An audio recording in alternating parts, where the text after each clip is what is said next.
Hi, I'm Derek W. Wade, and in one way or another, I've been applying cognitive science to product development for over 20 years. So, you're curious about my session, Agile Leadership Strategies, Winning the War on Complexity. Good. Curiosity's good. In fact, I found it to be one of the defining characteristics of an effective leader in today's workplace. When I say complexity, I'm talking about all the complications in software and product development today. For example, the code for a typical web page today is the size of the entire code base for a video game made in the 1990s. The project with multiple stakeholders and ever-changing, conflicting, priority one features today is the rule, not the exception. And there are so many technical and regulatory standards to deal with, and they're just growing. Now, add into all of that the complexity of working with other people. The good news is that we can learn from other domains that have already made a science of dealing with these kinds of challenges in collaborative, high complexity domains. High performing teams in healthcare, aviation, and the military have all discovered two things.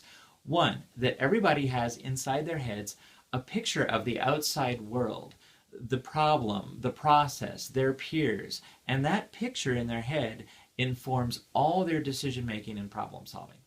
Two, when team members' mental pictures are aligned with each other and aligned with reality, then good things happen. Teams solve harder problems faster, more accurately, and with less friction. When those pictures drift out of alignment is when we get negative impacts to performance. We shrug and we call it a communication problem. Even though it's not a problem with communication, it's a problem with the pictures inside everyone's heads.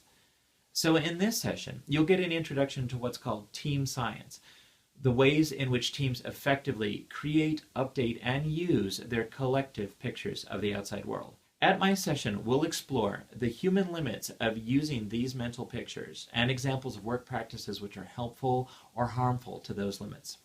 Ways to refactor team communication, shifting your teams away from just throwing information around and toward using those mental pictures for effective problem solving.